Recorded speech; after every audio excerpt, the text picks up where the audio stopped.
Welcome to ETHDam, to ETHDam, to ETHDam, to ETHDam, to ETHDam. To discuss about why BTC is a corrupt and broken dead end. So that's quite the title, isn't it? Thought I might turn some heads. Now let's just give it another up for Free Roger, okay? Like Free Roger Ver. He's one of my personal heroes. And having joined cryptocurrency in 2013, I must have had like 20 plus heroes. Like psychologically, I think it's important to have heroes in our lives, you know? And Roger is one of the people that's still my heroes. I think I can count my heroes remaining on one hand, which is a little bit sad, but I do really value the people that stand for what is right. And that's what I want to talk about today. I want to talk about Bitcoin, and I want to talk about why it does not at all align with the cypherpunk thesis. Because you hear a lot of people say Bitcoin is the most decentralized. You hear a lot of people say Bitcoin is the only cryptocurrency that is truly credibly neutral. You hear a lot of people say that Bitcoin is the most secure. And people can say that all they want, right? Those are narratives, those are stories. And what I'm here to tell you is that no, Bitcoin is not the most secure. It is not the most decentralized. It is not a lot of things that people say it is. It's not even scarce in the long run, in my view. So like my view on Bitcoin is completely diverging from a lot of the mainstream narratives.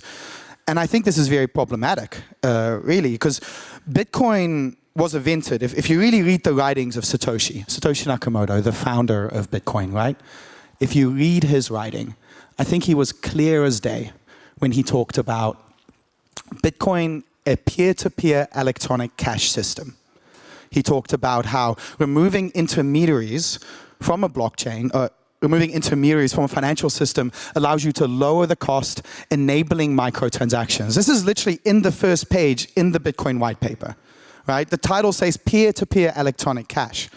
I think, look, it's fine if you agree with the route that Bitcoin has taken. It's okay if you believe in small blocks, you don't want to scale the blockchain, you believe that that's going to preserve decentralization. That's all fine.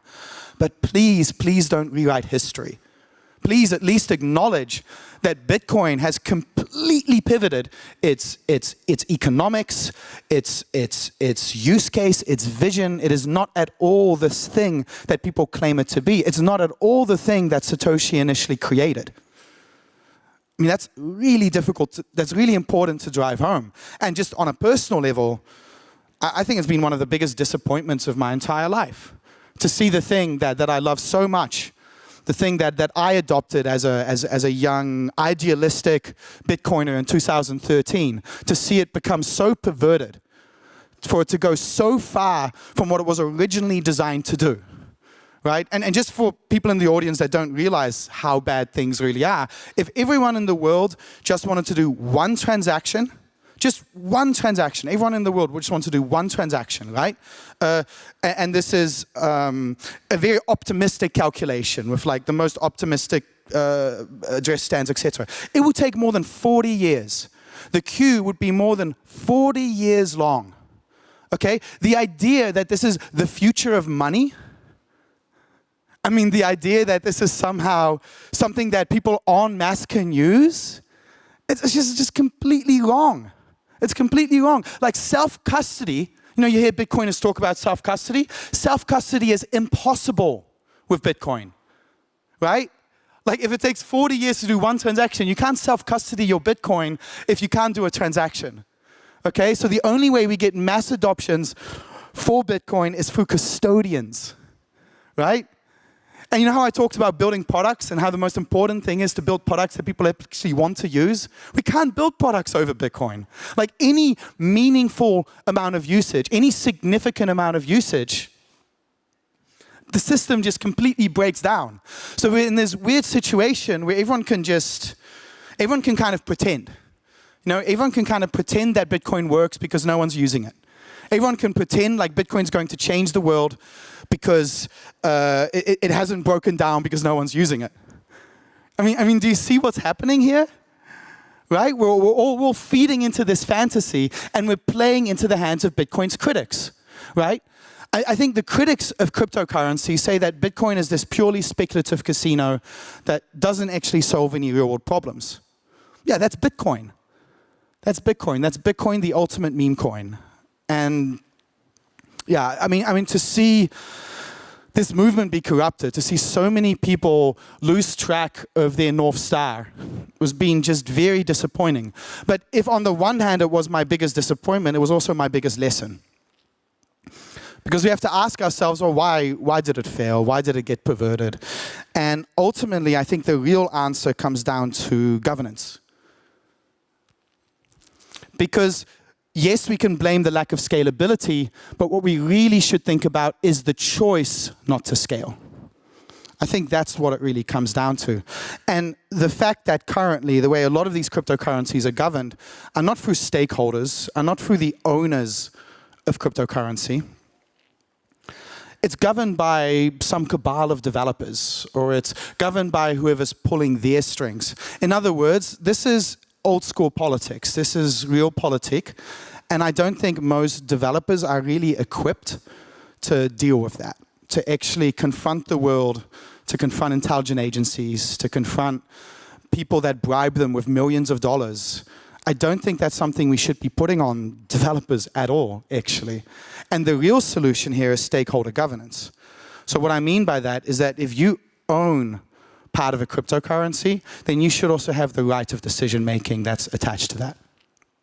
And I think that's the only way to really resolve this problem, because cryptocurrencies do need to keep changing.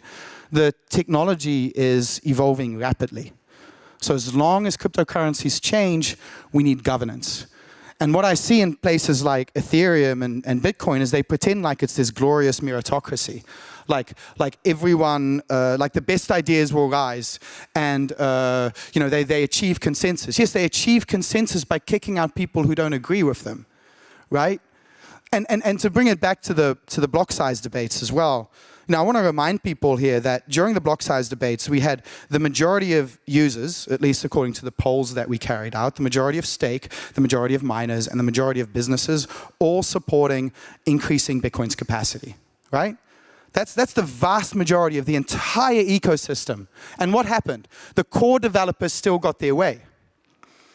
What does that mean? What does that mean if an entire ecosystem wants to go this way and the core developers can just say, no, we go this way?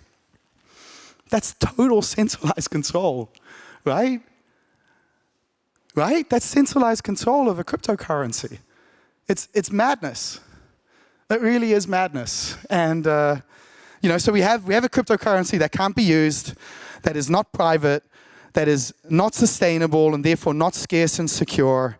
And my plan for this talk is not to dive into all the technical details of this. I've justified my position enough on that.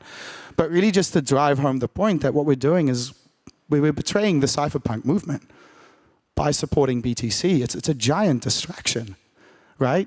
Like, we're putting all of this energy into a technology that cannot actually support our freedom movement in any meaningful way. Like, that's what we're doing here. Right? If the cypherpunk movement is about the widespread adoption of privacy-preserving, liberty-promoting technologies, if that's what the cypherpunk movement stands for, and the key word here is widespread adoption, then Bitcoin is simply completely incapable of that. Completely. And when you do the political analysis, it's clear as day it's not going to change. It might change once it's too late. And you know, this is what I've been shouting off the rooftops for years now. What it means too late means the security model collapses, right? That's what it's going to look like. Then you're going to have 51% attacks, censorship attacks. You'll have multiple forks occur because not everyone is going to agree with the inflation increases that will occur. Like, this is a disaster. And at the same time, if you're actually holding Bitcoin at this time, you will not be able to exit. Okay? Okay, you might hate me for saying this, but it's the truth. If every holder right now in Bitcoin just wanted to move their coins, it would take over 2 months. Okay? What happens when that chaos hits? Price goes down, miners leave. Now it's going to take 4 months, 6 months, 1 year, just for people to move their coins. This is literally a death spiral that I'm describing here. It's total madness. And yeah, it's just sad. And in a way, it's kind of, it's part of the history of humankind. You know, things get corrupted. We don't get things right on the first go, do we? I think I'd like to just bring it to questions, actually. Yeah?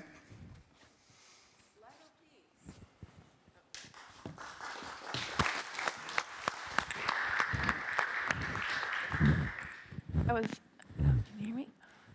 That was such an abrupt, like, so much energy, so much passion. Thank you so much. First question was, I think, actually not for you. Fuck, but I will leave it here and just read it out loud. Fuck Max Kaiser. Done. I approve of this message.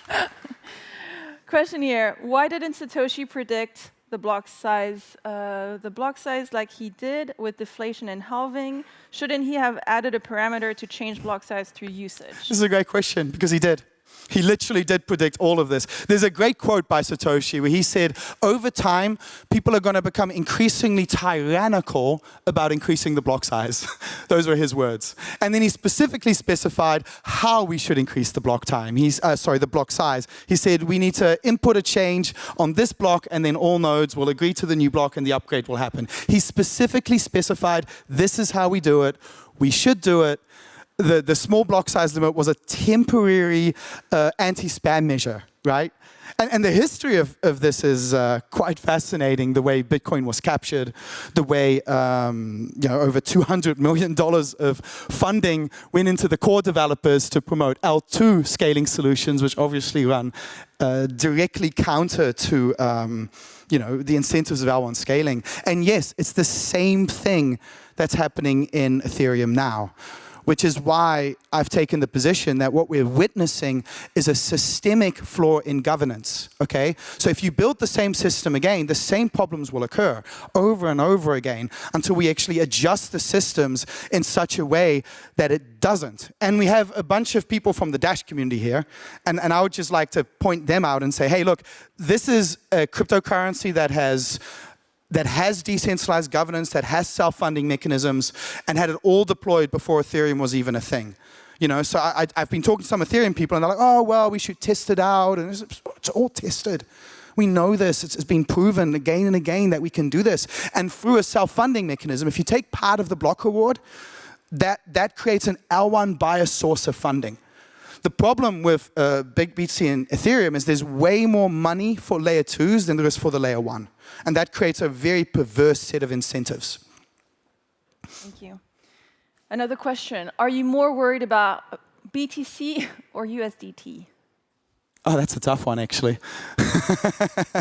Am I more worried? I think BTC makes me I think BTC is more harmful.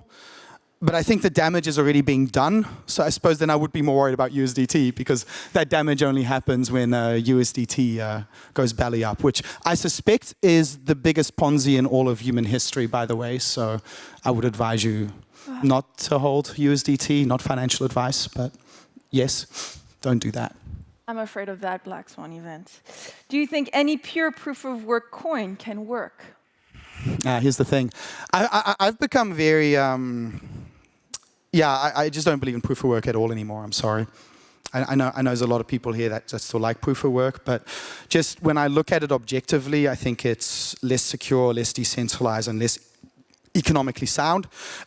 We had some conversations last night that were very interesting, where I can concede that proof of work does recover better from a total takeover, but I just don't prefer that over. I would prefer just not to be taken over. I think once a blockchain has been like 51% attacks, or once the majority of miners control the chain, I'm just like, it's over. Like, I don't care how it recovers from that at that point anymore. So that's the one argument I would say is still for proof of work, and that's why I don't believe in it anymore at all. I think proof of stake is more efficient by a factor of 10 in a lot of cases. So.